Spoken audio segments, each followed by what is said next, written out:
So today I'm chatting with British writer and researcher Neil Sanders. He's qualified in film studies, media production and psychology, and he's also a qualified hypnotherapist, so I'm sure we're going to have a pretty good chat today. How are you doing today, Neil? I'm very well, thank you. Thank you for inviting me on. Good to chat to you. So as you point out in your books, I've just finished reading your volume 2 of Your Thoughts Are Not Your Own, by the way. As you point out in your books, people often think of mind control as something that's done on an individual basis, a sort of one-on-one basis. But it's actually being done to all of us on a collective basis all of the time, and it has been pretty much from the moment we first came into the world, hasn't it? Well, pretty much. I mean, the thing is, I mean, it's not really as sort of paranoid as it sounds, really, to assume that essentially there's a status quo and they quite like the way that it is and they like being in charge and stuff like that. So it's not unreasonable to assume that powerful people have consolidated their position and wish to maintain this position. And one of the particular ways that they do this is the setting of roles and the setting of norms through society. I mean, if you want to get down to the sort of the brass tacks of the academic nature of it, it's Edward Bernays or it's Walter Lippmann, and it's either engineering or manufacturing consent, which is basically defining what is acceptable in society, defining what is normal behaviour, the way to act, and basically ridiculing anybody that seems to act out of that, or sort of really deriding them, or very, very publicly coming down on them like a ton of bricks as deviants. Anybody that sort of goes out of the normal sort of realms of society or starts questioning held beliefs or held structures of society, you're a deviant or you're a troublemaker or you're a dissident or something like that. And that's another aspect of mind control is the use of language, the very use of language. I mean, we could be termed as conspiracy theorists, but that in itself, I mean, George Carlin does an excellent bit about that. That since when did the concept of a conspiracy become something to ridicule? People conspire all the time. There is a crime against conspiracy to murder, conspiracy to commit fraud and such like that. So how is it so unusual, the concept that basically people in powerful positions would conspire to consolidate power? But that's the way that it's done. To quote George Carlin, you're a nut, you're a kook, you're a conspiracy buff. Yeah. Very interesting point about the setting of norms in society as well, and what's deemed acceptable. Yeah. Everyone goes along with this, but it's always somebody else's norms and somebody else's idea of what's acceptable. It's never the general public that set these norms, and yet they go along with them unquestioningly in most cases. And just a few that occur to me.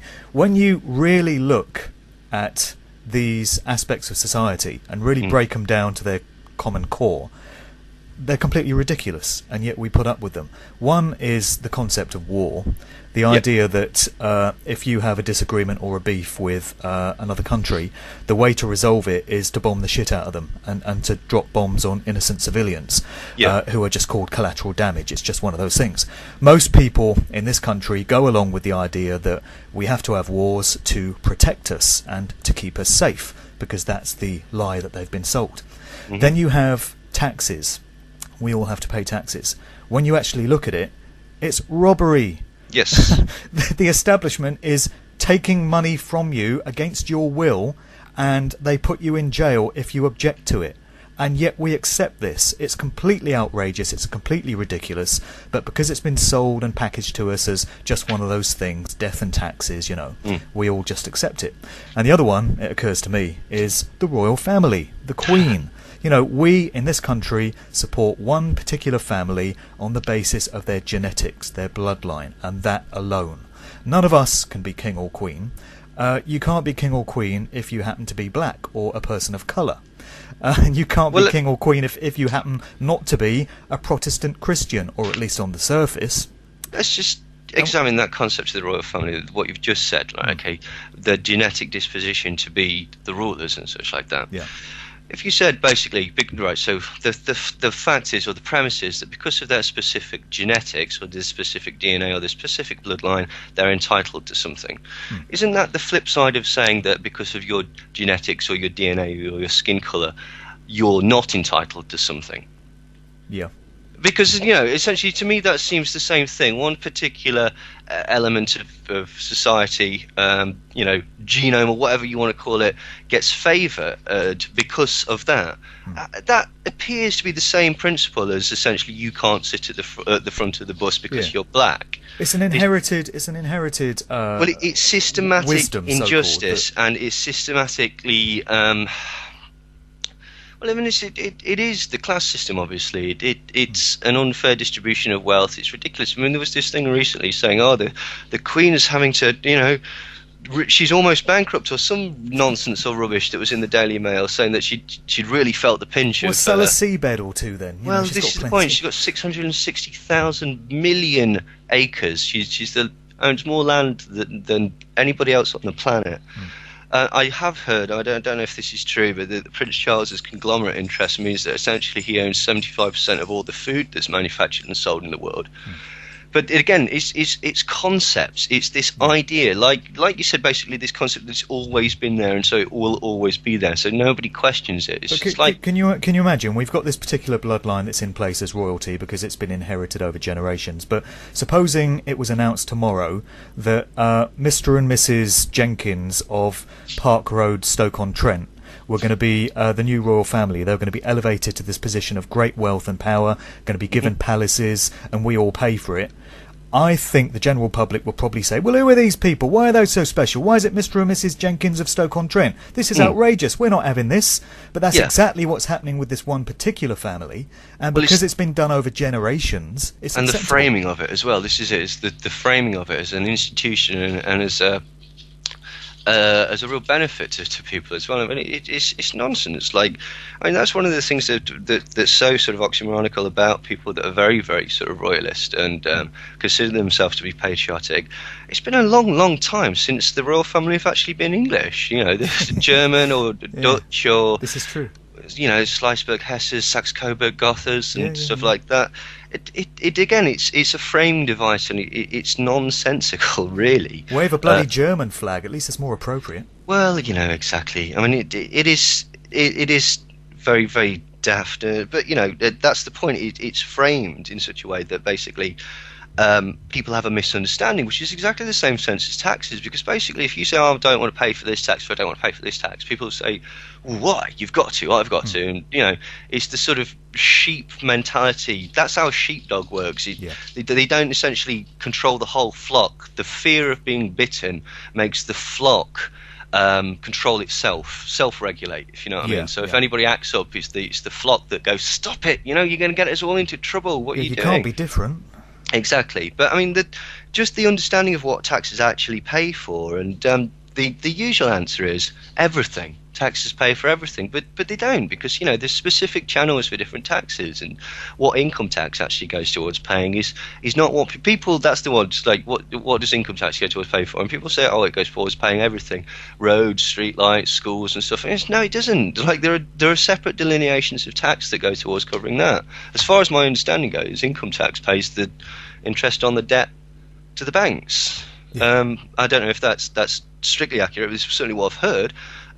But again, it's a perception. It's like you said, this has always been here. This is inherent. This is one of the things that you would never question. And then just to sort of tie it back to your very first point about war, I mean, that's a big topic because it involves a lot of mind control. It involves the mind control of two groups. The people who are actually going to go out there and do the killing, you've got to sort of train them, basic training, break them down, build them back up as a killing machine, get them to stab bayonets into sacks of flour and stuff, so that they can actually do these acts, which aren't, inherently sort of easy to a lot of people.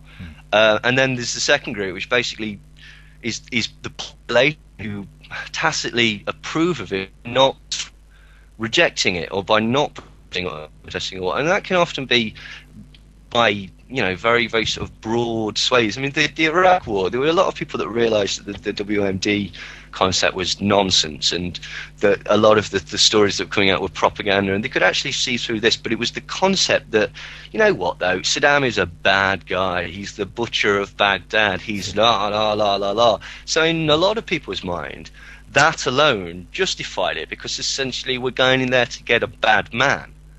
And you know, the word collateral damage, that's from Tavistock. That is, it's to soften off war so that people don't understand the brutal, ugly reality of it. And you know that if you said dead children, it hits home a lot more than if you say, oh, the collateral damage today was 1,000.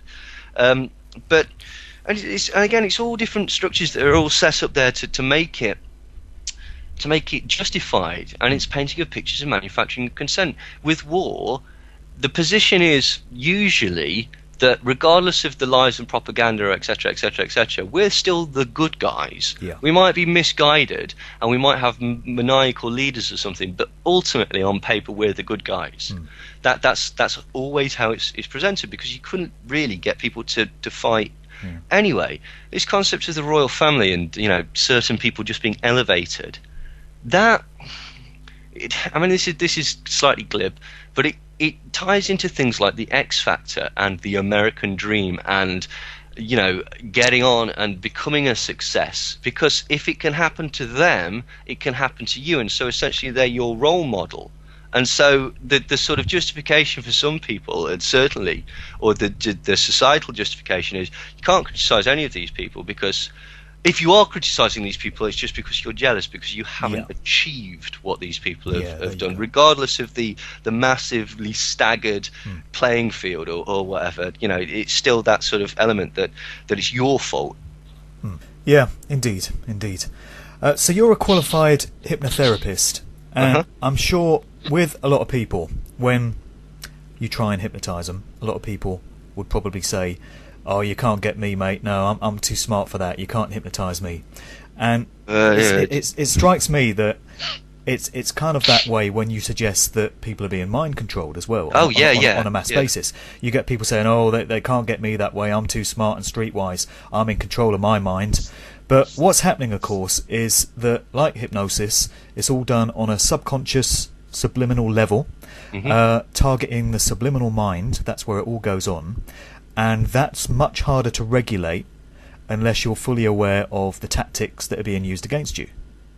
Well, I mean, there is no way of regulating it, because basically your subconscious mind has no critical analysis. Yeah. So basically, you know, that's how a lot of advertising and this is how advertising and marketing strategies work, and all sorts of things, like as simple as just getting a celebrity to endorse a product. And on the face, consciously, you can understand that. You can see, like, this is a very obvious marketing strategy. You know, this is really, really obvious. I'm not going to fall for this. But your subconscious mind is watching this and going, you know, if I bought those trainers, I could be a little bit like Michael Jordan. So, you know, because it makes sense. Without the critical analysis, you're putting the 2 and 2 together and you're coming up with 4. Like, you know, he's a very special athlete. He's got this particular special type of equipment. It must have some purpose, otherwise he wouldn't use it. Well, if I use it, then maybe I can get some of that purpose.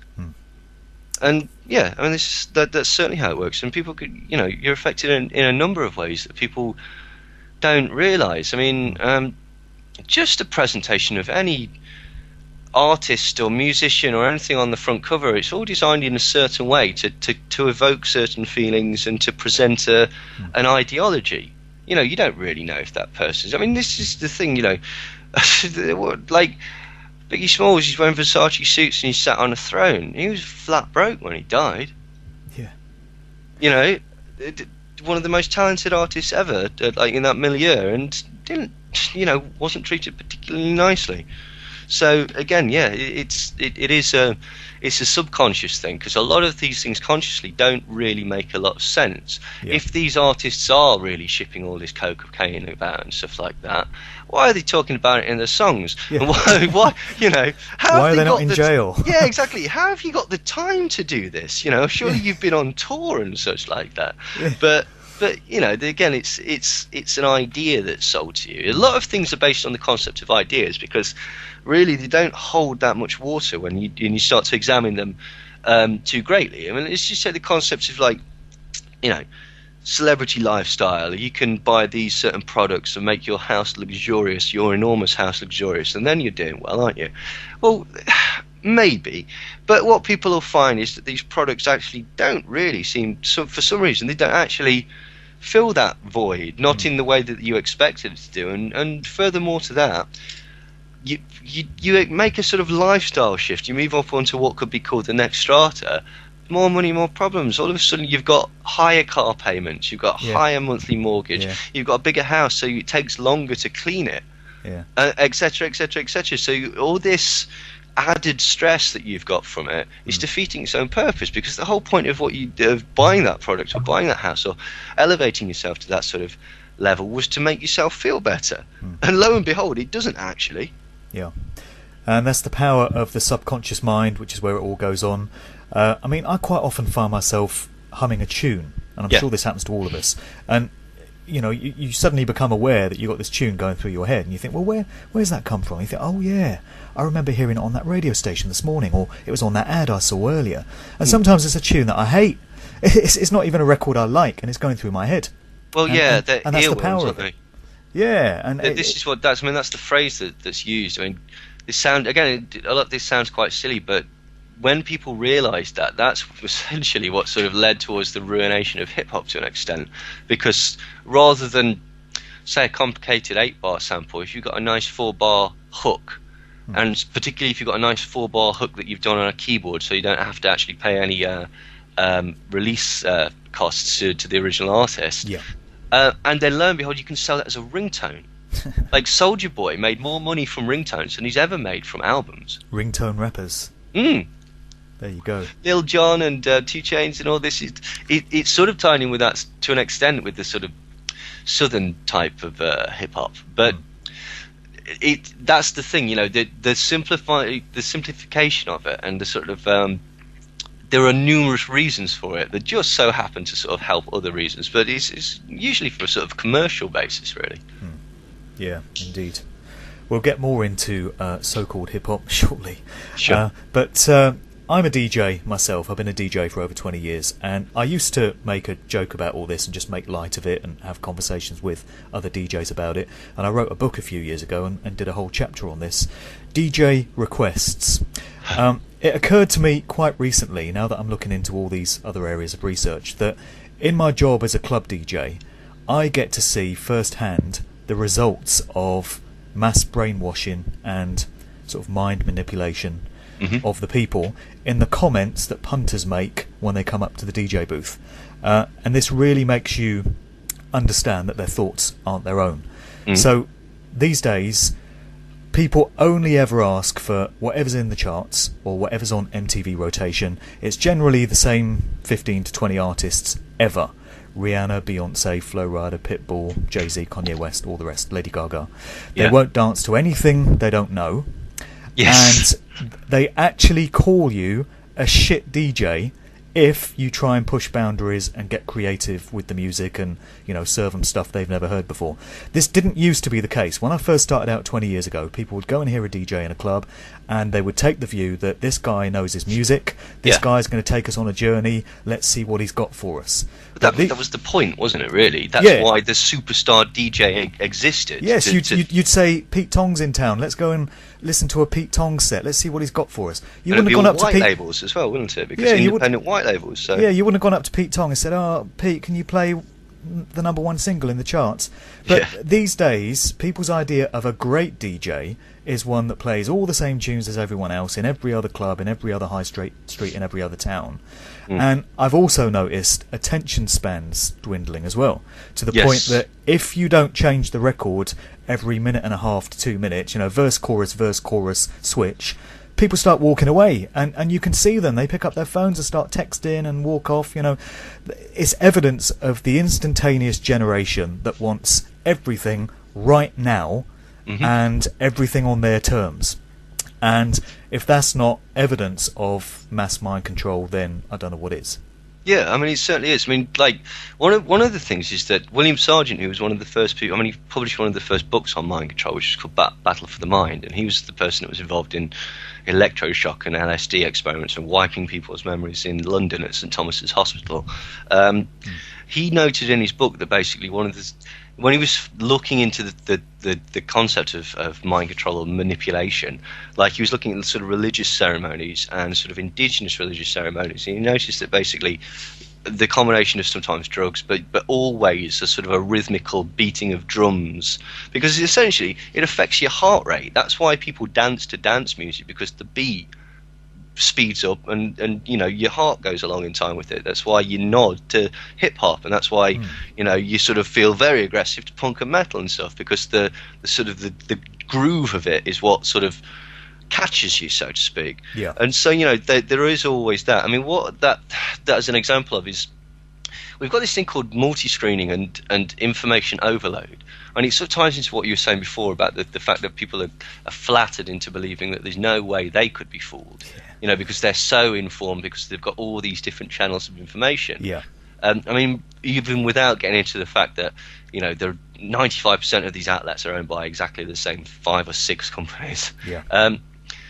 But it's more than that. The attention span thing comes from the fact that we're being bombarded with stuff, and the fact that you'd think that with more competition, that would basically mean that television channels, for example, would be sort of bound to make better programs, and you're going to see a sort of an increase of quality television and stuff, because obviously they've got all these rivals they need to compete. But what actually happens is basically they play it safe and go for the lowest common denominator and get the largest demographic share of the sort of viewing market. Yeah. And so instead you get a whole 500 channels of dreck. And then to sort of further tie that in, and I think iPods do this to an extent, which is why I've not got an iPod. If you sat there, I mean, everybody's done this. You sit there and it's like 9 o'clock or whatever, and you think, right, okay, what's on? There's nothing particularly that I want to watch on. It's an old episode of Friends. There's a Family Guy that I've seen before. All right, we'll watch this. And 5 seconds into it, you're looking around all the other channels, because you've got 500 channels available to you. Yeah, there must be something better than this. Do you know what I mean? And so it breeds that dissatisfaction, and I've seen people do this on their iPods as well. They put it on shuffle, and it's like, oh, I don't want to listen to that. Oh, I don't want to listen to that. Oh, I don't want to listen to that. Oh, I don't want to listen to that. They're doing the shuffle themselves. Yeah, exactly. And it's the same thing when this is a really weird thing that happens. Okay, you'll have a film on DVD. Right, Scum was on the other night. Okay, I've got that on DVD. I can watch that any time I want, but I just don't fancy it. But when it was on the telly, I thought, oh, brilliant! I'll watch this because it's on. Yeah. And it's that same psychological process. It's very strange, but the more choice you're given, sometimes it's kind of like an existential crisis. You know, it's the agony of decision. You've got all this stuff, and the problem is that none of it's brilliant. So you constantly think, yeah, but it's presented to you as, look at this, look at us, we live in the best of times. God, imagine, like, oh, all those people from yesterday and all those years before, in like the 80s, when they were stupid and silly. Yeah. Like, you know, oh God, I could imagine that this is the finest of times, and woe betide anybody that doesn't live now, because they're missing out. And it's not necessarily true, but that's the excuse that's been used since the dawn of time. I mean, look at the Great Exhibition and other things like this. The point of those, the Hanging Gardens of Babylon, the 7 Wonders of the World, the whole point of this is to remind the populace that you're actually bloody lucky, right? Because this is brilliant. Great. Now is great, yeah. So stop complaining, because, you know, it could be like it was back, which is strange, because then that's also combined with a sort of rose-tinted nostalgia of, oh yes, but society was kinder in the old days. And again, this isn't necessarily true. You know, it's not true. I forget who it was. I think I'm going to get this wrong, but it's 2 figures, historical figures like Plato and Socrates or something like that. And it's probably not those 2 people, but it was from ancient Greece. And in this text, they're talking about how teenagers today are so wild and unruly, and like they're going to be the death, and like they don't have respect for their elders like they did, and basically like this is the worst calamity that's ever happened. And that's always the case, basically, because you know, I mean, at one point, one reason that happens is because all of a sudden you don't become interesting to there's a shift in the sort of societal role. You move from being 20 to 30, and all of a sudden you're not economically viable to certain aspects, so they're not going to tell you about the new music or the new fashion, because A, you haven't got time, you've got kids and you're at work, and B, they want to snare new young kids for the market. So all of a sudden you've got this sort of alienation, and you feel sort of disparate and separate from what the kids are into. but that's all right, because basically they can market other things to you, basically, and they can also do that in a slightly sneering way of saying, "Oh, these kids," and blah blah. Yeah. So it's, it's a shifting of roles, but this is not new.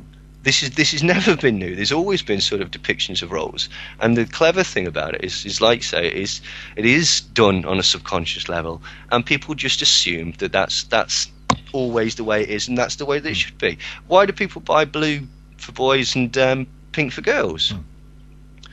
Just because that's the way it is. That's the thing. But as I say, pink, for example, it used to be an incredibly feminine colour, and now it's not. It's actually becoming more and more masculine, because you're getting the sort of, again, Cameron and Dipset would popularising pink, and then you're getting other artists doing it, and then you're getting pink in fashion wear and such like that. So it's strange how these things can change. Yeah, really. And in 20 or 30 years they'll probably be making TV shows about I remember 2013, and people will be saying, oh, look at what we used to wear then, and look at the bloody technology we used then. Wasn't it crazy how we used to live? Well, I mean, fashion itself that's another thing. It's always sold as organic, but is it any? You can just track back any historical. This is this sort of separation, this cognitive dissonance in people. You can look at, say, Russian propaganda, or you can look at Middle Eastern news, and you can go, "Oh, that's so biased. Oh, that's ludicrous." But you don't tend to apply that same logic to the things that you're presented with all the time, because they're basically right up against your face. But look, let's just look at anything. Ruffs. Why was everybody wearing ruffs at a certain point in Victorian England or whatever? Then codpieces. There's always been a fashion that is dictated, and mysteriously this fashion sort of tends to go worldwide. Now that's not some bloke that's come out one day and gone, you know what I'm going to do? I'm going to wear a codpiece today, and then that somebody was walking past, like the Elizabethan equivalent of Versace was walking past and went, "Yeah, I can sell shed loads of them." Like, it's not how it works. It's presented. You see at the New York Fashion Week or whatever, essentially, look, next year everyone's going to be wearing skinny jeans. We've said it. That's all we're going to be producing. And then mysteriously, you can't buy baggy jeans anymore or whatever. Do you know what I mean? It's not an organic thing. It's been dictated, but it is sold as an organic thing. That's what's so crazy, because it's very clever, because the skinny fit jeans, for example, that kids are wearing now is a direct response to, say, the baggy jeans that 90s kids were wearing. Yeah. But the kids now thinking it's their own, not understanding that there's two things. There's the dichotomy and the sort of like the paradox of a uniform individuality. And there's another thing, that basically skinny fit jeans are prevalent in every single genre of music at present. So they're not distinct to metalers or punks. Yeah. They're not. Or Drake's wearing them. Oh, for God's sake! And Lil Wayne, and wearing jeggings and leopard print jeggings and stuff like that. It's Yeah. But again, this is a dictation of fashion. Yeah. It comes from the celebrity back onto the thing, and then It's shocking to think that in 20 years, today's kids that will be grown up then will be looking back saying, "Oh, do you remember 2013? Nicki Minaj? Oh, she was great. Lil Wayne, he was fantastic." Jesus God, the thought of that. Well, yeah. Anyway, I mean, that's just. But that's another thing. This is the sort of, it's a saturation of a market. There's no way that those artists could fail, because there is such a huge system and so much money behind them that they will tail off, because, as I say, the problem is that your audience gets older and such like that. But it's sold as so enormous. Jay-Z, there's no way Jay-Z can fail, because he's got this image behind him, this portrayal, and it ties into sort of certain psychological instincts that you have, that particularly when you're sort of in your formative years and stuff like that, you want to be associated with winners, because these winners are doing well. And again, it's like the sort of celebrity endorsement thing. If I very much observe these characters and I can figure out how they've achieved this, and I can in some way replicate that, then I can in some way be like them. And and maybe in the future, if I take down enough and figure out the tricks and the rules to this game, then I can succeed in the same way that they've succeeded. Yeah. I remember in 2008 somebody was saying to me, there's this new artist that's due to come out called Lady Gaga, and she's going to be the next big thing. She's going to be really big. And I just remember thinking at the time, how do you know? Yeah. How can you know that she's going to be the next Madonna when she hasn't even put a single out yet? Because it was deemed, and it was written that she was going to be the next big artist. It had been decided by the corporations behind her that she was going to be the next big superstar, and of course she was. And even before she came out, people were saying, oh, she's going to be the next big thing. I know this because I've been told. Well, I mean, it's a self-fulfilling prophecy because that's the hype machine, isn't it? But then also, I mean, you must know this because of your sort of DJing work. There's a very, very sort of... It's basically like payola. It still exists because you'll get a certain record label will have an artist to push, and they'll have cross-contamination on the board level with certain radio stations and certain television outlets and stuff like that, and so they'll be able to position their artist to get played a lot on the radio, for example, or whatever. The more you get played on the radio, because of the PRS, the more money you get, because every time it's played, they owe you some money for the playing of your music. The more it's played, the more people hear it. Yep. The more people hear it, the more people are likely to go out and buy it or download it or whatever. Yep. The more people that hear it, buy it, or download it, the better it does in the charts. So the more it's on the radio. The more it's on the radio, the more money they make. The more money they make, the more they can pump into advertising it. And so it's a very cyclical thing like that. Yeah. And it's a hugely complicated business model that people have really, really thought out. And it's like the Lady Gaga, I forget, there was an autobiography I was reading recently. I think it might have been in Prodigy from Mobb Deep. He went to a record executive thing and they were showing him Lady Gaga and saying basically this girl's going to be huge. I could have got that completely wrong, but it was definitely in a biography I was reading recently. And Lady Gaga's the one because basically they just completely changed her. They stole it off this woman called Lena Morgana, essentially, and like cultivated her image. She went to school with Nicky and Paris Hilton. She's not a sort of down low, Lower East Side ruffian, used to take loads of drugs and listen to disco music and be outrageous. That's the character that she essentially stole her identity from. And she doesn't really write her music. Red One writes the majority of her music, and Robert Fusaro is the person that should be getting the money from him, because they're the people that are behind the construction of her, the construction of her image. No doubt she can play the piano, she can hold a tune or whatever. I mean, this is the other thing that's really strange, because people say, oh, it's crap though, isn't it? This music, it's rubbish. It's not. It's brilliantly constructed. It's constructed in a scientific manner.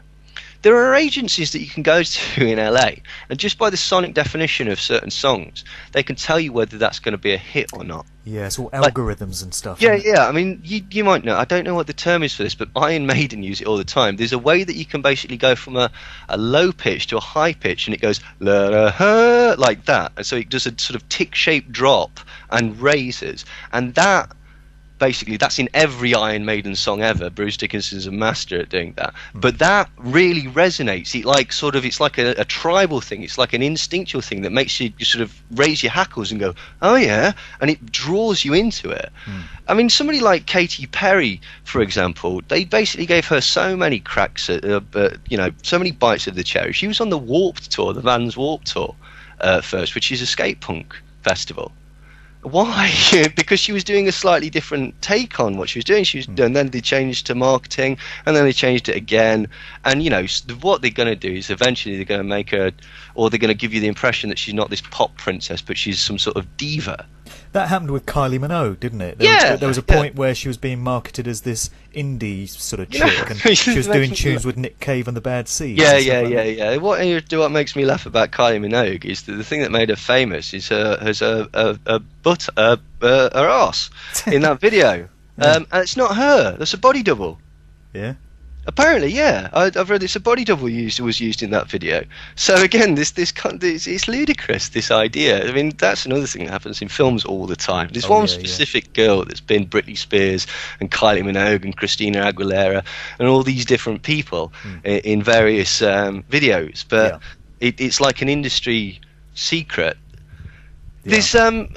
I was watching Stuart Lee the other day. He's a very good comedian, English comedian, and he was explaining that basically certain very prevalent comedians within the English television who are still quite funny, like Frankie Boyle was one that he mentioned, though he said that this wasn't as used as much. Jack Whitehall, Michael McIntyre, Rod Gilbert, and all these people that sort of do the sort of Live at the Apollo, BBC stuff and all this, John Bishop and all these sort of safe middle-of-the-road comedians. Yeah. And he's got friends that he went to Oxford with that now work as writers, joke writers, for these artists. Yeah. And that's not it's not uncommon. I mean, like Bob Hope never wrote a single joke. I know it's not quite the same. He was just a performer, and possibly to hide the fact that he was a spy, if you believe certain people. But yeah, this is the point. The image of celebrities that is presented to you is very, very, very fake. He's not to be taken the most seriously, but there was a blog that was put out by Fred Durst of Limp Bizkit, basically at the time when hot dog, starfish and hot dog flavored water was doing really well, and they were huge everywhere. And he did this sort of blog or an interview where he's basically saying, look, everyone thinks this is brilliant. I'm in the video, I'm in this Bentley, I've got all these beautiful girls surrounding me, and I've got this all this nice clothes on. I look like a superstar. And when this video shoot's finished, I'm going to go home alone. I'm going to sit there alone for the next 2 weeks, and I'm going to cry myself to sleep every night. And this is completely contradictory to the image that is presented. Ready meal for one. Yeah, well, yeah. I mean, there's another very, very sort of good thing. Again, Dame Dash explains. He says, all right, let's just examine what $1 million record deal is. Aside from the fact that that's a loan that people don't realise, particularly in the hip-hop industry, first thing you're going to need is a house, because everyone knows you're rich, so you can't be staying like where you used to stay, because you're going to get robbed. And also, you've got an image to present. Then you're going to need a car, then you're going to need some jewellery.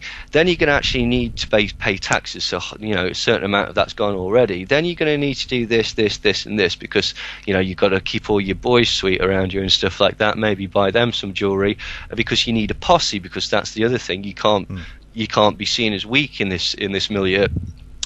But that's before we've even started promoting your album, recording your album, promoting you as an artist, flying you to New York to do interviews on the breakfast show, flying you over to LA to do interviews over there and stuff like that. Yep. That's all paid for out of your £1 million advance or record contract. Yeah. At the end of the day, they are financing a project, not you. You are an element of that project. They're financing a project, and the contract is set up in a way that they can't really lose, because if you sell and you do well, you get a measly amount. I was watching something the other day about Run DMC.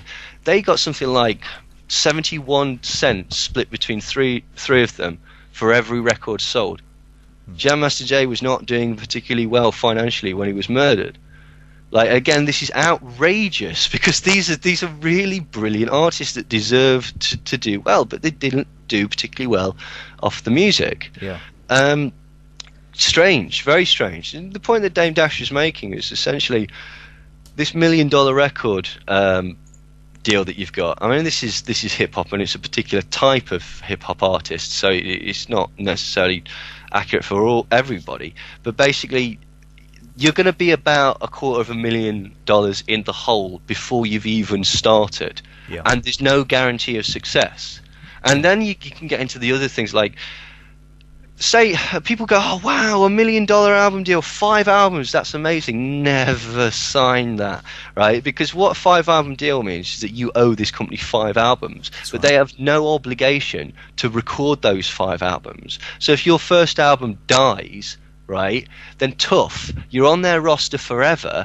You can't buy your way out of the contract unless you want to spend incredible amounts of money, and you can't perform music, or you can't write new music and put out new music, because you're owned by this company. Yeah, literally owned. I mean, that's what happened to even very, very prominent artists like Mariah Carey and George Michael got locked into it. I mean, even Lou Reed got locked into it. I mean, he basically got out of it by doing Metal Machine, which was just a nonsense album. But I don't think you can do that anymore. I think there are also obligations that you have to provide a certain amount of commercial success.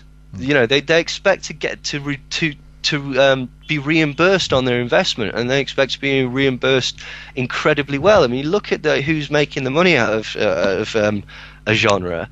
And it's not the artists, often. And it strikes me that if it's not one particular artist at the top of their tree, there's always another one there to take their place. So, for instance, Jay-Z has been the #1 hip-hop artist for forever, for God knows how many years. But if it wasn't Jay-Z, it'd be somebody else. It's not about Jay-Z, it's about that #1 position being available. Jay-Z just happens to be filling that position. Well, I mean, but if something happened to him tomorrow, they'd stick somebody else there, and you got a new top dog in hip hop. It's not about the individual; it's about the positions being filled. It strikes me. What's it called? Professor Griff of Public Enemy suggests that basically Jay Prince, Suge Knight, Dame Dash, and Irv Gotti were going to join together to make a distribution company. And I've heard that, yeah. I mean, I don't know if this is true. This is what I've heard from Professor Griff's videos. I've never met Blake. He was saying that it's very suspicious that the IRS raided all 4 of these people and made them all ineffective for a certain period of time. And it was at that time that Jay-Z managed to sidestep I mean, that was a very strange thing as well, when he was supposed to have stabbed on Rivera and it blatantly wasn't him that did it, and everybody knew who did it and stuff like that, but he was still to put up. I mean, you could make the argument that maybe he was being tested, or who knows, but yeah, it's very strange. I mean, I'll just to say this, like, there's that new program, isn't there, the Founding of America, the Oliver Stone thing that's going on, and one of the quotes that's made on the advertisement for it is, "No man can make $1 million honestly," and I think that's probably true. Yeah, it would appear to be the case. Yeah. So, looking at the current glut of so-called hip-hop artists, inverted commas used today, to what extent do you see many of the prominent ones being used for mind control and manipulation of the perceptions of young people? Because that's what we're talking about. Well, I mean, getting them young. It's simplifying it. That's one of the things that, I mean, we spoke about this in relation to the sort of earworms and ringtone beats and stuff like that. But there's a real lowering of the tone of like a lack of lyricism and like particularly artists like Chief Keef and stuff like that, and 2 Chainz and French Montana. It's real bad stuff. It's good. It's like you were saying earlier. It's good club music. People want to dance to it and go, "Oh yeah, this is amazing," but there's no substance or content to it. Yeah. And the other thing there's 2 other things essentially. One thing that I've noticed is at the minute is a real prevalence for promotion of MDMA or Molly. Yeah, Molly. Yeah. And you know what's really strange about it? It's obviously this is not a new drug. This was, it's connected to raves and stuff like that. About it in 1988 in Britain. They've just caught up with it in the US. Well, what's strange though is, when it was being talked about in Britain, it was acid house and it was a love-based drug. It was a love and dancing drug. Molly is a date, rape, and sex drug in hip hop. That's what it's there for, basically. There's no talk about camaraderie or getting together with a load of blokes and hugging with your shirt off or any of this stuff that basically that it used to be sold on. It's now either sold in songs like Rick Ross's "You Ain't Even Know It," like put it in a champagne. And she ain't even know it. Like, or alternatively, it's just in songs like I dropped a Molly and I'm sweating or whatever. But it's that hypersexuality. It's sold as like, it's like catnip for women. It's like, give her a bit of this and you'll be fighting her off with a stick. Yeah. But the other thing that's sort of irritating at the minute is this has always been prevalent with all artists. I mean, Frank Sinatra's manager paid girls to scream. The Beatles' managers paid girls to scream. Okay, there's always been bought audiences, and this goes into the sort of film thing as well. When Tom Cruise, there was recently he was promoting Mission Impossible 3, I think it was, or 4, or one of the Mission Impossibles in India, or one of his films, and basically there was a huge crowd there to meet him and they were all chanting his name and stuff like that, and this was shown on the news, and a journalist who was there at the time was asking people, "Do you know who this guy is?" "No, we've got no idea. We've been paid 30 quid to come here and stand and read and shout this name off this board." And so it's the concept of he's boosting his ego.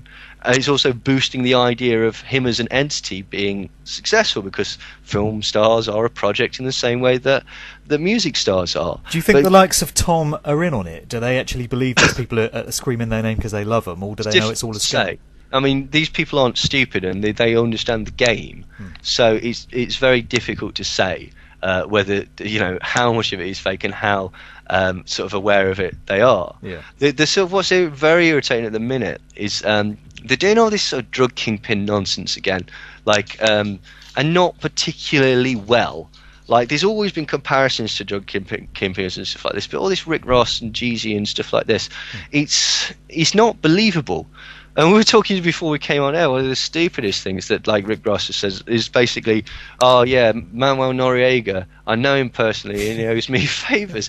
And then he quantified that in an interview, saying, "Well, I've never actually met him, but I knew some guy that was in a cell 3 doors down from him."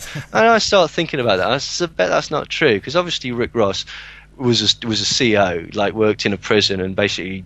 Well, he probably used to serve his meals, didn't he? Yeah, exactly. This was I was thinking, or basically was in a prison, worked in a Correctional prison. Officer Roberts. Well, this is what's so ludicrous. I mean, he's basically taken Freeway Ricky Ross's identity. Yeah. And that's a whole other story connected to the Iran-Iraq Contra and the Dark Alliance, and he was basically Freeway Ricky Ross was dealing directly with the sort of Nicaraguan drug connections that were being sponsored by the CIA to finance the Iran-Iraq war, and then through him and a gentleman called Michael Harris, or Harry O, they were the most sort of prolific importers of cocaine and spreaders of crack within the sort of black communities of America.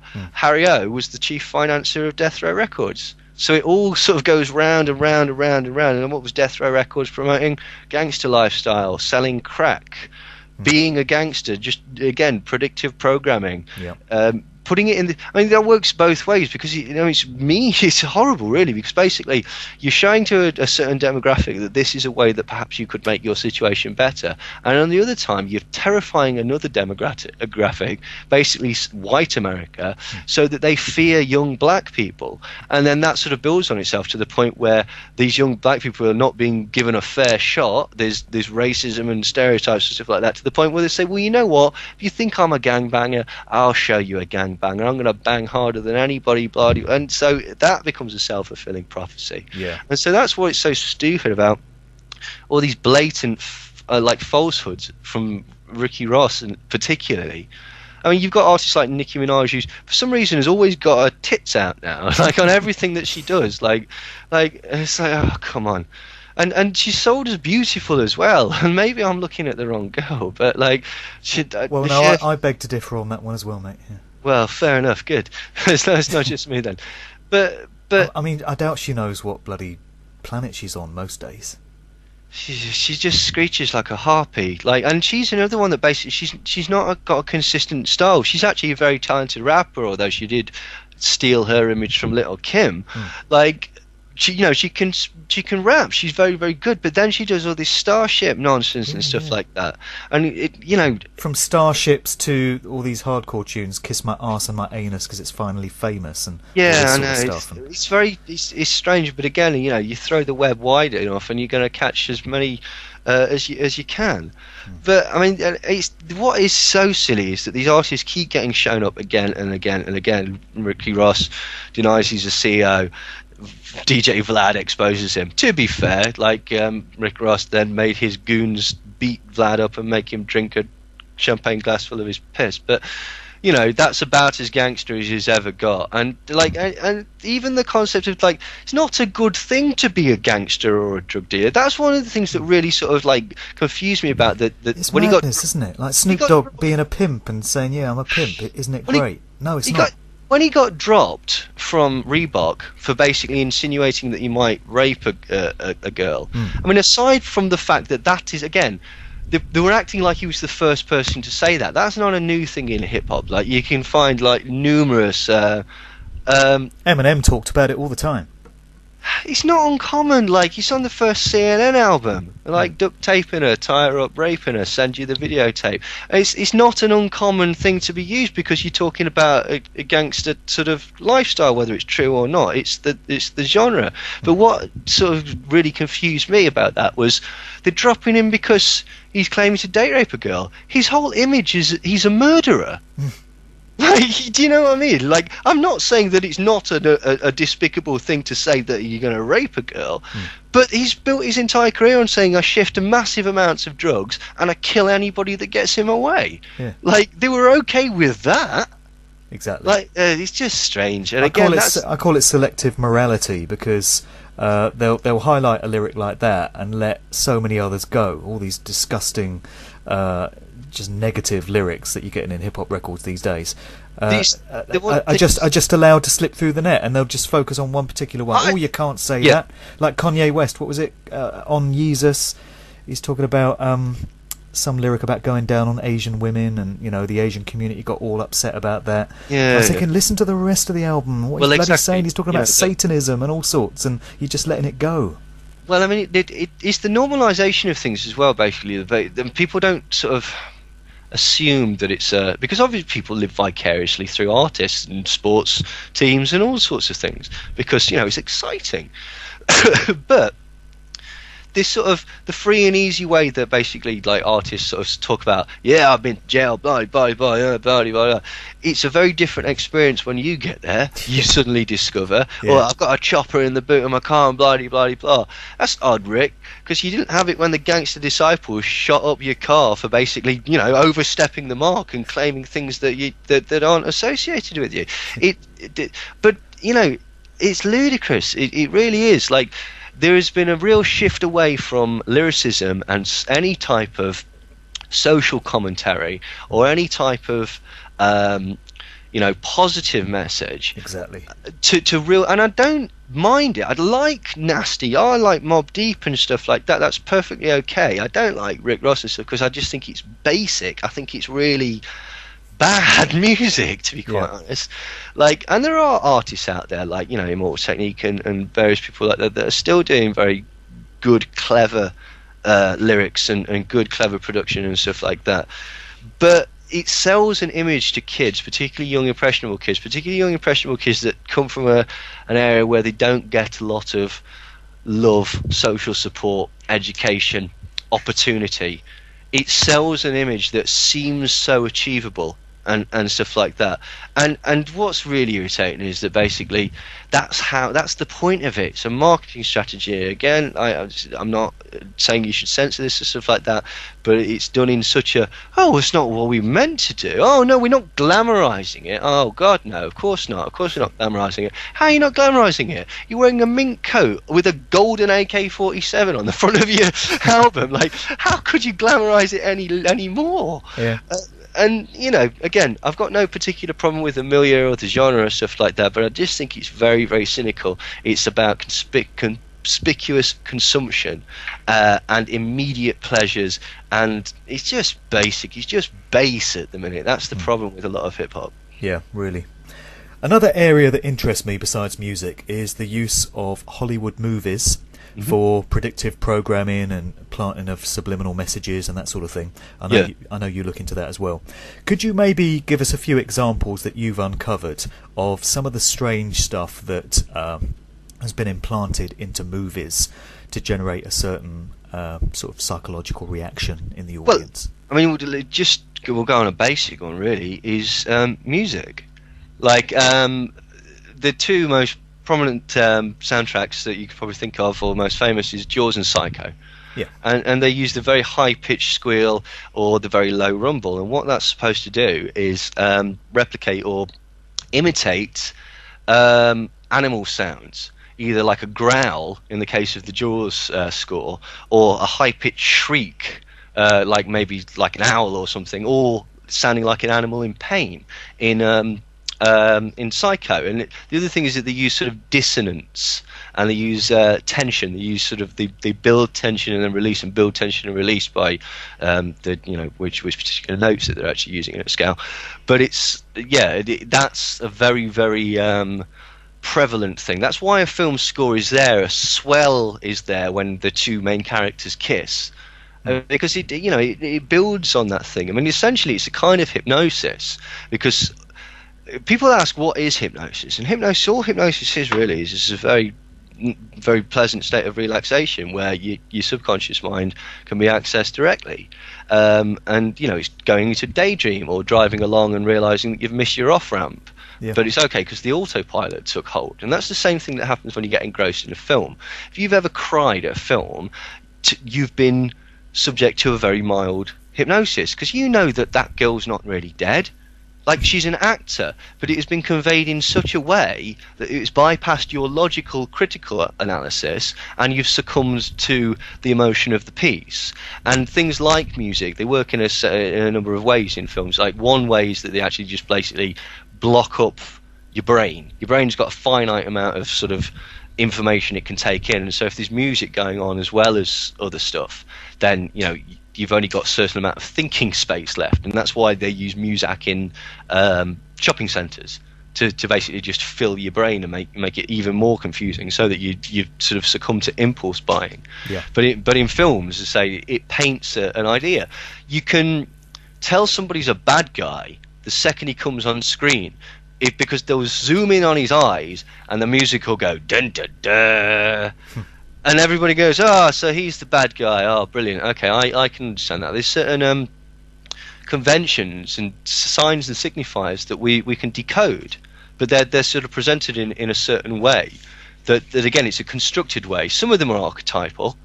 Some of them are basically societal things where, big handsome blonde geezer, he's the hero or whatever. Usually he's like an ugly. It's strange the amount of times that you'll give a bad guy a physical deformity. Yeah, like a James scar Bond style. Yeah, exactly. But there are ways that you can make even a villain more attractive. You can give him a very esoteric hobby, like Joker in the Tim Burton's Batman. He's into art. He's clever, isn't he? This sort of genius villain guy. Cultured, yeah. Gary Oldman in Leon. He's listening to classical music whilst he's going around and murdering people. So it's like, fair enough. And it's that sort of concept of the intellectual European that was in the Die Hard films and all of this sort of stuff. Yeah. Like, there are things that you can do to make you like the villain. Like, but again, these are Hollywood conventions. Another one, this is used in Disney, is if you want a character to be liked, you give them a tiny little button nose and huge eyes. And again, it's because basically it's an instinctual drive. It reminds you of a baby, and so you're sympathetic. You're naturally maternal, paternal, whatever you want to call it, and so they actually respond to it. And then there's more nefarious things. I mean, the obvious one is the use of the military, and the use of films to make the military look sexy. And there are things like Top Gun, Zero Dark 30, Hurt Locker. These are all recruitment tools. These are all blatantly recruitment tools. And then you've got other films like The Siege, Courage Under Fire, True Lies, Executive Decision, and they very handily tell people who've never gone out of their front room about geopolitics, who the bad guys are in the world. Oh, it's Muslims, isn't it? It's Islamic fundamentalists, and they're likely to walk into a restaurant and blow themselves up, just like they did in that Steven Seagal film. It's not Russians anymore. It's okay. We're all right. They've stopped telling us that Russians. Rocky sorted that out. So if we can get it together, then all can get together, and I don't mind that you killed my friend. So that's how it works. This is where people get there. It's like we were saying earlier about the pictures that are painted in people's heads. You've never been to Egypt. You know what the Sphinx looks like because you've seen it, but perhaps you don't understand the dimensions of it, how big it is, sort of where it is in relevance to the pyramids or whatever. That's not a criticism. It's just how else could you? But this is the problem. This is where you get a lot of racism, bigotry, homophobia, and all this nonsense. It's because it's an informed view of something that nobody's ever really come up to terms with. They've got an idea from stereotypes or from informed information from other people that have got it from informed sources and stuff like that. So it's very strange. The point about the use of the military in films is that essentially you can use their equipment. You can arrange to hire equipment from the US military, certainly, and this is probably the case for other militaries as well. Certainly there seems to be an incredible quid pro quo going on with Top Gear and the British military. They often have very, very massive machines and stuff like that, and it's a very subtle way of saying, cool, look at that, I could be in one of those if I was in the military. But so you can use it in say Hollywood productions and stuff like that, but the rule is they get final rewrite of the script. And so in a series of John Woo films, James Bond films, John Wayne films and the like, Films like not Meatballs, Stripes, and various other Iron Man, Transformers. They've all got the backing of the military, which means that basically you can use their equipment, but you can't say anything that's detrimental to the military, and that film has to in some way be beneficial for recruiting. Yeah, there you go. So yeah, this is the thing, and people don't realise that. I mean, Iron Man's a very good one because it basically, it not only again makes the sort of military look sexy and stuff like that, but it portrays them as the good guys in the end because they finally get on Tony Stark's side. But it also sort of has the concept of fundamentalist Islamic terrorists as well. Yeah, it's in there as well. You know, so there's you could. I mean, it's not even a theory; it is a fact. I mean, and they get quite nefarious with it. Zero Dark 30 and Hurt Locker by Catherine Bigelow. I mean, that's so obvious that she's actually received classified information, and the reason it's obvious is because senators complained about it. It's a fact. It's in the public domain. But the CIA and the U.S. military maintain to this day that they had no involvement with the production of those two films, which is it's provably not true, because otherwise she wouldn't have had the access to those documents. And probably, I think you'll probably find that a lot of the equipment that was used in it was again hired directly from the Department of Defense, which goes against what they say. So in that's a wonderful piece of propaganda, because it basically it fulfills all the things that they wanted to do. Say how cool the military is, say how sexy the military is. It also basically shows that torture is useful, and it also shows that the CIA do it and there's nothing you can do about it, so be afraid. And it also, for example, in Hurt Locker, hyped the concept of the belly bomb, or the so-called belly bomb, you know, stitching a bomb inside somebody. So that led on to the, oh, well, that's a real situation, is it? Oh, we best have these x-ray machines in airports. Came along just at the right time, that film. Exactly, it's odd, that, isn't it? But but at the same time, they get to stand there and go, no, this is nothing to do with us. No. I mean, we appreciate what the young lady's done, but I think she's misunderstood us. So they get to have the cake and eat it too with those particular examples. I mean, Top Gun, just to sort of explain the power of these films. The day after Top Gun came out, 1 million people joined up to either the Air Force or the Navy. Madness. What do you make of the Bourne films starring Matt Damon? Because there's a hint there in the Bourne character himself that he may have undergone what we've come to understand as MK-Ultra mind control treatment at the hands of the CIA. And when you look into this subject area and then you go and watch those films, there seems to be a very clear indication at what's being hinted at in the plot. And I just wonder whether you think they do this so that researchers who genuinely look into MK-Ultra and other similar techniques, if you want to call them that, can be dismissed as fantasists that watch too many movies and need to get out a bit more. Yes. I mean, that's it gives the plausible deniability, doesn't it? Because it again, if nobody else has got, if the only knowledge that people have got of these techniques comes from the films The Manchurian Candidate, excuse me, and the Bourne Identity or the Bourne trilogy, then the only knowledge that they have of it is in the realm of science fiction. Yeah. And so this is the point: who paints that picture? Until they're shown the documents and whatnot, and even when they are shown the documents, because they're coming from a completely different position, it takes a while to sort of come around to that point. I certainly took that from the Bourne films, particularly in the last one where they're doing the water torture to him, you know, where it shows the sort of the origins of his training and whatnot. I actually thought they were very good films. Like, and well, they were, yeah. You know, there's also the sort of elements of the espionage things. You know, the bit where he's telling him how to avoid the cameras on the platform in the train station and such like that. So, you know, very, very, very sort of intricately done. But as you said, they do give that plausible deniability. Close Encounters of the Third Kind, E.T., all of this sort of stuff. Do you know what I mean? Like, I mean, that's even before you get into the sort of painting of certain events. Like the two events that are basically painted and in ways that never had. Like Son of Sam murders and the Charles Manson case. Like, there's innumerate films about both of those things. You know, often sort of hidden behind schlocky horror titles and such like that. Sometimes not. Sometimes, you know, like The Manson Family or Helter Skelter. You've got the Summer of Sam, Spike Lee film. Yeah, exactly. But they portray supposed facts about the case that aren't accurate. That just really aren't accurate at all, and you can use films to really, you know, shift people's perception. There's a film that was on last night called The Wee Man, and it's about Robert Ferris, I think. It's a gangster involved in the ice cream wars in Glasgow, and I was deciding whether to watch it or whatever,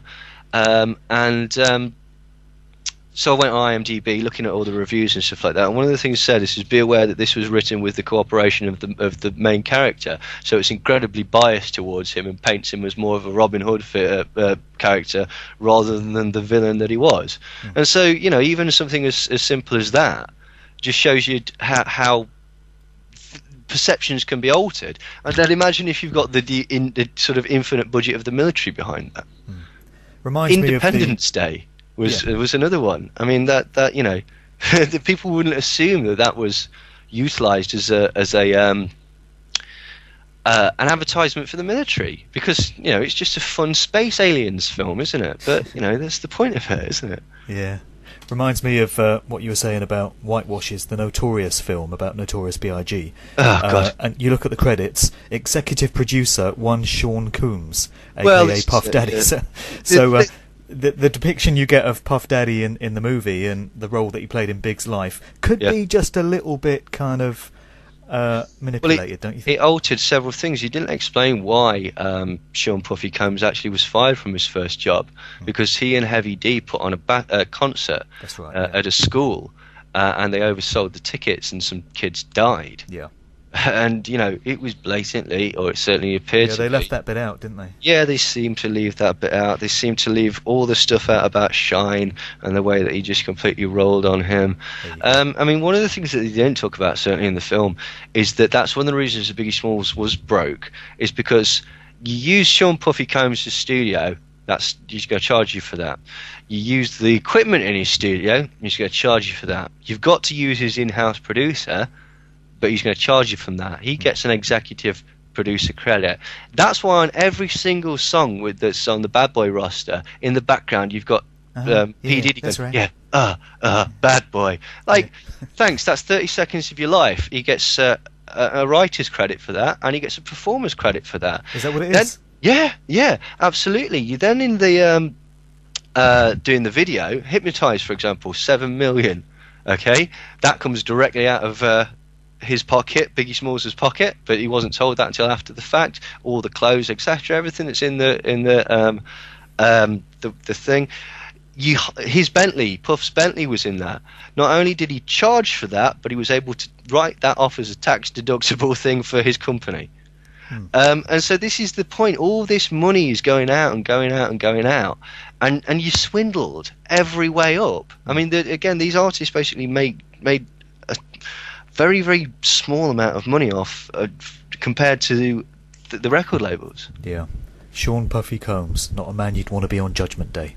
No. Anyway, moving on. On the subject of hypnosis, this is a bit of a wild card question, but I just wonder what you make of Derren Brown, because when a lot of people think of hypnosis, they think of Derren Brown. He's the best known character in that field. I don't know if you know him personally, but there's a couple of points I want to raise about him, but I just wondered what your overall impression was of his work, what he does. It's quite entertaining. Some of it I prefer more than others. I'm not particularly into magicians and that sort of thing, because it just irritates me, because I just sit there and go, well, how's he done that then? I've got to figure it out. And then obviously you never can, so it just winds me up. Yeah, it's quite good. I mean, he uses a variety of techniques, NLP and subliminals and various stuff, and he's incredibly talented at it. Some of it, this is the other thing that's strange about Derren Brown, is he mixes reality-based tricks with editing tricks. For example, like the one where he did Russian roulette, that was done through they edited it. It was a camera trickery rather than an actual. Because they presented that as live, didn't they? They said exactly. it's actually happening right now. And the lottery one as well, I believe. They did something like that. So that's where he muddies the water and stuff like that. So it's difficult to know, and it's very difficult to know whether it's to what degree it is entertainment. Well, he is a fascinating character to me, and obviously a great showman and entertainer, as evidenced by anyone that's ever seen him out of character. You know, if you see him just being interviewed and he's himself, not Darren Brown the showman, but just the guy, he's a very, very different character to the one you see on stage. And he's never made any secret of the fact that what he does is all an act, and he's quite open about that. And he's also known for being an atheist and a Richard Dawkins fan. He says there's no such thing as the paranormal or the supernatural. Everything he does can be explained logically. And it just makes me wonder whether he really believes that, or if that's some kind of deceit, or some part of the act. Who cares what he thinks? He's entitled to his beliefs and stuff like that. Like, I'd never be so arrogant as to say I definitely know this does or does not exist. So, who knows? Like, it's a tricky thing, but that's the whole point. That's kind of the it's a Benasian thing, really. He's presenting a character on television because he's got to have that sort of authoritarian third-party advocate. You've got to believe his identity. You've got to believe that he's the sort of person that could do this sort of thing. Yep. Otherwise, he won't be as effective. And that's partly showmanship, and that's partly to do with some of the techniques that he uses. The sort of NLP and the hypnosis stuff like that, because he's got to project confidence. In order to make it work, essentially. I mean, again, it's really strange. It's like the plausible deniability thing that you did, because a lot of the stuff they does, the getting people to confess to murders, the getting people to rob a bank, and the Sirhan experiment. This is the point where it comes about the muddying of the waters, because is that showing you that yes, this can be done? I mean, the police thing, that's not uncommon. That's particularly in third world countries and stuff like that. They'll combine it with beating you up, obviously, but there's been innumerate cases where people have confessed to crimes that they haven't done for whatever reason. Well, you brought up the Sirhan thing, and my main reason for bringing up Darren Brown was because I wanted to get onto this program that he did investigating mind control, and it actually touched on MK Ultra by name, and it suggested that it was a CIA-sponsored project. This is something being put out prime time on Channel 4. Well, I mean, that's something true. Not something you hear often on mainstream TV. And it included footage of Sirhan claiming that he had no memory of shooting Bobby Kennedy at all. To this day, he just doesn't know what happened to him. He thought he was at shooting range, apparently. Yeah, and the program ended up giving the viewer the idea that MK Ultra mind control is very real. That's probably what was done to Sirhan and any number of others, and it ended up presenting a pretty plausible case for the idea of mind controlled assassins, and that to me was an incredible thing to see on mainstream TV. Well, yeah, I mean, but that's what was so interesting about it. I mean, just to sort of clarify, MK Ultra is real. It's an admitted project. There was 149 sub-projects. It was later renamed MK Search. There were other MK Naomi, MK Delta, MK QK Hilltop, MK Chickwit, MK Derby Hat, Artichoke, Chatter, and Bluebird all preceded it. These are all real projects, and one of the points of this was to create what could be called as the Manchurian candidate or a mind-controlled assassin, and there were numerous methods that they experimented with, and there were actually numerous methods which were provably successful. And the second point that I want to make is that basically Sirhan was under hypnosis. I don't believe he was the person that did shoot Robert Kennedy. And I mean, certainly this. I forget who wrote the book. It's a very good book called "The Assassination of Robert F. Kennedy," and I can't remember who wrote it. But people should look it up. And they postulate in that basically it was a hypnotist called I'm forgetting everything. Joseph Bryan. Let me just try and find it actually. Joseph Bryan Jr. I think was the William Joseph Bryan Jr. Sorry, and he was basically the head of the American Psychiatric or Hypnosis Association at the time, and they postulate in this book that basically he was the person that actually programmed Sirhan, and what's certainly true was examined by a lot of hypnotists after the fact. Heiss and Spiegel were the two famous ones that actually examined him, and they all concluded that he was in a hypnotic trance at the time, and he exhibited certain things that aren't normal. He was incredibly strong and seemingly impervious to pain. Like, he's a very tiny guy, and it took about 8 people to wrestle him to the ground. And he also had the uncanny ability to basically tell the time accurate to the second with no access to a watch. Wow. which is the sort of thing that you might see in sort of stage hypnotism or something like that. Yeah, really. But the point about the Darren Brown thing is, now it's in the milieu of, or in the arena of entertainment. So it's one of these strange things where it basically says, yeah, of course that's real. We've told you about that. We've never denied it. But at the same time, it's like, oh yeah, of course Darren Brown made that happen, in the same way that David Copperfield flew. Like, it's an illusion, Neil. Grow up. What's wrong with you? Yeah, it can't really be done. Yeah, can you not tell the difference between reality? And it's this meshing of things that basically causes this confusion, really. Properly messing with your mind. And it's been going on forever. Yeah. All right, Neil. Well, as we start to wrap things up then, are there any upcoming talks or media appearances you'd like to plug?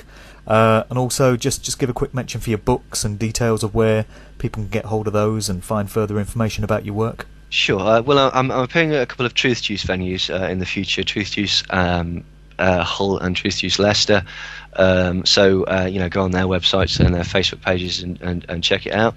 If anyone wants to get hold of my books, it's Your Thoughts Not Your Own, volumes 1 and 2. Volume 1 it's sort of nuts and bolts of MK Ultra and Tavistock, and Manchurian Candidates and hypnosis and different doctors involved and assassins and spies and serial killers and all of this sort of stuff. So it covers quite a lot. And the second one talks about social control and the use of the media, the use of the entertainment industry, the use of the film industry, and then it sort of rounds up talking about the LSD explosion in the 60s in Haight-Ashbury and the sort of connections to the military and MK Ultra that has.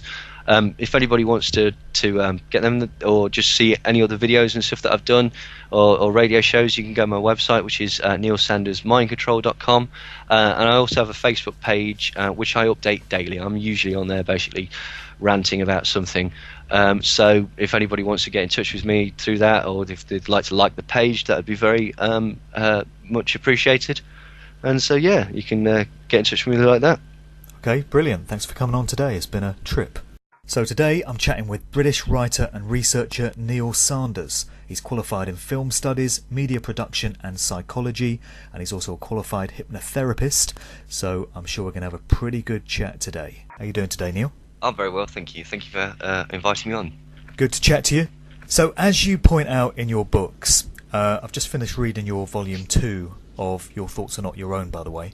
As you point out in your books, people often think of mind control as something that's done on an individual basis, a sort of one-on-one basis. But it's actually being done to all of us on a collective basis all of the time, and it has been pretty much from the moment we first came into the world, hasn't it? Well, pretty much. I mean, the thing is, I mean, it's not really as sort of paranoid as it sounds, really, to assume that essentially there's a status quo, and they quite like the way that it is, and they like being in charge and stuff like that. So it's not unreasonable to assume that powerful people have consolidated their position and wish to maintain this position. And one of the particular ways that they do this is the setting of roles and the setting of norms through society. I mean, if you want to get down to the sort of the brass tacks of the academic nature of it, it's Edward Benager, it's Walter Lippmann, and it's either engineering or manufacturing consent, which is basically defining what is acceptable in society, defining what is normal behavior, the way to act, and basically ridiculing anybody that seems to act out of that, or sort of really deriding them, or very, very publicly coming down on them like a ton of bricks as deviants. Anybody that sort of goes out of the normal sort of realms of society or starts questioning held beliefs or held structures of society, you're a deviant, or you're a troublemaker, or you're a dissident, or something like that. And that's another aspect of mind control is the use of language, the very use of language. I mean, we could be termed as conspiracy theorists, But that in itself, I mean, George Carlin does an excellent bit about that. That since when did when did the concept of a conspiracy become something to ridicule? People conspire all the time. You know, there is a crime against conspiracy to murder, conspiracy to commit fraud and such like that. So how is it so unusual? It is very, very daft, but you know, that's the point. It's framed in such a way that basically people have a misunderstanding, which is exactly the same sense as taxes. Because basically, if you say, "Oh, I don't want to pay for this tax," or "I don't want to pay for this tax," people say, "Well, why? You've got to. I've got to." And you know, it's the sort of sheep mentality. That's how a sheepdog works. They don't essentially control the whole flock. The fear of being bitten makes the flock control itself, self-regulate, if you know what I mean. So if anybody acts up, it's the flock that goes, "Stop it! You know, you're going to get us all into trouble. What are you doing?" You can't be different. Exactly. But I mean, just the understanding of what taxes actually pay for, and the usual answer is everything. Taxes pay for everything, but they don't, because you know there's specific channels for different taxes, and what income tax actually goes towards paying is not what people. That's the one. Like what does income tax go towards pay for? And people say, oh, it goes towards paying everything, roads, street lights, schools, and stuff. And no, it doesn't. Like there are separate delineations of tax that go towards covering that. As far as my understanding goes, income tax pays the interest on the debt to the banks. I don't know if that's strictly accurate. It's certainly what I've heard. But again, it's a perception. It's like you said, this has always been here. This is inherent. This is one of the things that you would never question. And then just to sort of tie it back to your very first point about war, I mean, that's a big topic because it involves a lot of mind control. It involves the mind control of two groups. The people who are actually going to go over there and do the killing, you've got to sort of train them, you know, basic training, break them down, build them back up as a killing machine, get them to stab bayonets into sacks of flour and stuff, so that they can actually do these acts, which aren't, you know, inherently sort of easy to a lot of people. And then there's the second group, which basically is the population who tacitly approve of it, not rejecting it, or by not protesting, and that can often be by, you know, very, very sort of broad sways. I mean, the Iraq War, there were a lot of people that realised that the WMD concept was nonsense, and that a lot of the stories that were coming out were propaganda, and they could actually see through this. But it was the concept that, you know what, though, Saddam is a bad guy. He's the butcher of Baghdad. He's la la la la la. So in a lot of people's mind, that alone justified it, because essentially we're going in there to get a bad man. And you know, the word collateral damage, that's from Tavistock. That is, it's to soften off war so that people don't understand the brutal, ugly reality of it. And you know, that if you said dead children, it hits home a lot more than if you say, oh, the collateral damage today was 1,000.